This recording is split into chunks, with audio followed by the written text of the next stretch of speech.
अनुरास्मा bagger নতুন এটা ভিডিঅ'লৈ আপোনালোক সকলোকে স্বাগতম জনাইছোঁ। অন্য এটা ভিডিঅ'লৈ আহিছোঁ। আশা কৰোঁ আপোনালোক সকলো ভালে আছে আৰু মই বৰ্তমান ভালে আছোঁ। আজি আহিলোঁ মা ঘৰলৈ, যিহেতু ঘৰত নেদেখুৱালোঁ। আহি ভিডিঅ' আৰম্ভ কৰিছোঁ মা ঘৰৰ পৰা। মা ঘৰত এতিয়া বনাম মিঠাই, ঈদ যিহেতু পালেহি তাতো বনাব লাগিব ন, সেইকাৰণে মানে ভাবিলোঁ মাহঁতৰ ঘৰত আজি মিঠাইকেইটা বনাই দিওঁ। বনাওনো কি সেয়াও দেখুৱাম। তো প্ৰথমতে মই বনাব লৈছোঁ খেজুৰি, যিটো কণী পিঠা বুলি কয়। তো সেইটোনো কেনেকৈ বনাওঁ সেয়াও দেখুৱাম। একদম কম বস্তুৰে বনাব পাৰি, বহুত ধুনীয়া হয়, খাবলৈও খুব সোৱাদ হয়। তো দেখুৱাই থাকিম, আপোনালোকে চাই থাকিব। ভিডিঅ'টো আৰম্ভ কৰিলোঁ। কণী পিঠা বনাবৰ কাৰণে মই চব এয়া উলিয়াই ল'লোঁ। ইয়াতে লৈছোঁ এয়া খোৱা চ'দা, মিঠা চ'দা বুলিও কয় কিছুমানে। এইটো এচামুচ লৈছোঁ চামুচেৰে মই, আৰু মেজাৰমেণ্ট যদি কাপ থাকে সেইটোত ল'ব পাৰে। মই কণীটো ইয়াতে জোখ কৰিম। কণী ল'ম 6টা, ইয়াত 12টা আছে। আৰু এইফালে আছে এয়া ৰিফাইন, চেনি আছে, আৰু এইফালে আছে ময়দা। তো এইখিনি কেনেদৰে মিক্স কৰোঁ সেয়াও দেখুৱাই থাকিম, চাই থাকিব। প্ৰথমতে এয়া মই দি লৈছোঁ খোৱা চ'দাখিনি, আৰু 6টা কণী বনাম যিহেতু ইয়াতে কণী 6টা এয়া ভাঙি লৈছোঁ, আৰু কণীকেইটাও ইয়াত দি দিম। বাতিটোত এবাতিয়ে হ'বলৈ হৈছে, অকণমান কমিছে, সেইটো জোখতে মই দি দিম ৰিফাইন। কণী যিমানখিনি হৈছিলে সম পৰিমাণৰ মই দি দিম ইয়াতে ৰিফাইন, আৰু ৰিফাইনখিনিও দি মেলি মিক্স কৰি লৈছোঁ। আৰু ইয়াতে এতিয়া একে সমানতে মানে দি দিম চেনি।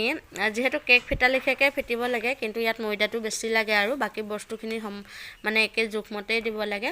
আৰু এয়া চেনিখিনি দি মই ভালদৰে হাতেৰে ফিটিছোঁ। যিহেতু মেচাৰ আছে, সেয়া দি ফিটা নাই। হাতেৰে ফিটিলে গম পোৱা হয় চেনিখিনি ভালদৰে গলিছে নাই, নহ'লে চেনিখিনি ওপৰত ওলাই যায়, আৰু ওপৰত ওলাই গ'লে বেয়া হয়, বেলুতে ওলাই যায়।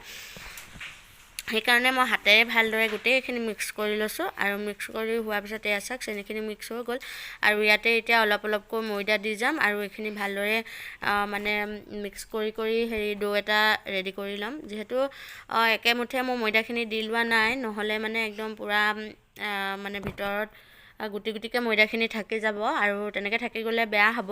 সেইকাৰণে মই অলপ অলপ ময়দা দিছোঁ আৰু মাৰি গৈছোঁ। এনেদৰে মাৰি মাৰি এটা ধুনীয়া, মানে একেবাৰে টাইটো নহয়, একেবাৰে চফ্টো নহয়, এটা মানে জোখমতে এটা ডো ৰেডি কৰি ল'ম। আৰু তাৰপাছতে কি কৰোঁ দেখুৱাই থাকিম, চাই থাকিব। আৰু এইখিনি ভালদৰে আছে ফচি হৈ যোৱাৰ পিছত এনেকুৱা এটা ডো ৰেডি হৈ যাব। আৰু এতিয়া এইখিনি হৈ গৈছেগৈ, বহুত সময় ফচিলোঁ মই, প্ৰায় আধা। আৰু এতিয়া এইখিনি এটা এটা লাডু কৰি ল'ম, এনেদৰে ছিঙি মেলি। এইখিনি যিহেতু বেলি মেলি কাটিব লাগিব খেজুৰি, তো এইখিনি এতিয়া গোটেইখিনি। আৰু এইফালে এইখিনি গোটেই লাডু কৰি লোৱাৰ পিছত মই ইয়াতে অকণমান ময়দা দি দিছোঁ। যিহেতু ময়দাটো নিদিলেও হয়, যদি আপোনালোকে লগালগ বনাই মেলি লগালগে ভাজে, তেতিয়াহ'লে ময়দা নিদিয়াকৈ বেলিব পাৰিব, একো নহয়। কিন্তু মই অলপ দেৰিকৈ যিহেতু মানে ভাজিম, সেইকাৰণে মই প্ৰথমতে ময়দা অকণমান দি লৈছোঁ, আৰু এটা ধুনীয়াকৈ ৰুটি টাইপত বেলি ল'লোঁ। আৰু ইমান পাতলা কৰা নাই, অকণ ডাঠকৈ ৰাখিছোঁ। আৰু ইয়াত হাৰ্ট শ্বেপৰ মোৰ কাটাৰ আছিলে, তো কাটাৰটো দিয়ে কাটিছোঁ। আপোনালোকে এনেই হাতেৰেও কাটিব পাৰিব। আৰু এইফালে এয়া ফুলৰ লেখীয়াকৈ কাটিছোঁ, যিহেতু কাটাৰকেইটা মই অনলাইন অৰ্ডাৰ কৰি আনিছিলোঁ, আৰু ঈদৰ আগত আহিলে এতিয়া মিঠাই বনোৱাত কাম আহিছে। তো এইখিনি এনেদৰে কাটি লওঁ, আৰু কেনেকুৱানো কাটিম সেয়াও দেখুৱাই থাকিম, চাই থাকিব।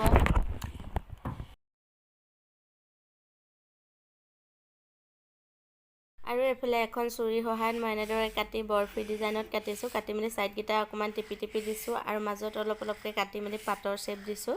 আৰু সেইখিনি হৈ গ'ল পাত। আৰু এইটো ছাইডতে মই এয়া ৰ'জ বনাবৰ কাৰণে এনেকৈ গোল, যিটো মানে কাটাৰ আহিছিলে, সেইটো দি এনেদৰে কাটি লৈছোঁ গোল গোলকৈ।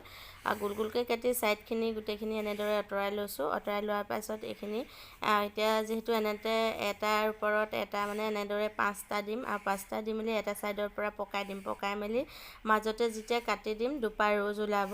আৰু খেজুৰি বনোৱা একদম সহজ পদ্ধতিৰে হ'ল এইটো। এই ফুলখিনি বনোৱাটো একেবাৰে সহজ। এনেদৰে মই কেইবাপাহো ফুলো বনালোঁ। যিহেতু চব বিধৰে বনাইছোঁ, আপোনালোকক যিহেতু দেখুৱাইছোঁ। কাটাৰ নাথাকিলে আপোনালোকে এনেদৰেও কাটিব পাৰিব।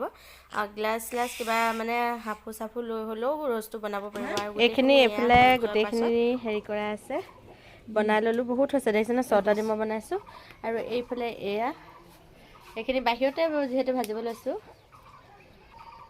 সেইখিনি এনেদৰে দি গৈছে। প্ৰথমতে ফুলখিনি হেৰি হ'লোঁ, আৰু এইখিনি একদম গল্ডেন ব্ৰাউন নোহোৱালৈকে গোটেইখিনি ধুনীয়াকৈ ভাজি ল'ম। ভাজি লৈ পিছত দেখুৱাই আছোঁ একদম ধুনীয়াকৈ চাওক কিমান ধুনীয়া ৰং হৈছে।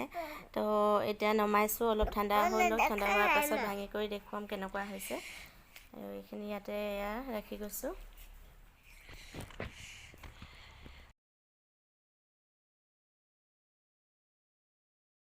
এইখিনি বনাই হৈ গ'ল, কিমান ধুনীয়া হৈছে চাওক এইখিনি।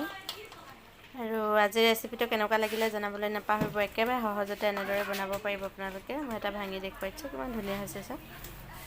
ভিতৰখনো পূৰা ছফ্ট হৈছে আৰু সিজিছে একদম পূৰা, মানে একদম খৰখৰীয়া হৈছে। আৰু এইখিনি খাবলৈ খুব টেষ্টি হয়, এনেদৰে বনাই চাব। আৰু কটা ষ্টাইলটোতো মই দেখুৱালোঁ অলৰেডি। এইখিনি এয়া ফুল, তৰা, হাৰ্ট চব। আজিলৈ ইমানেই।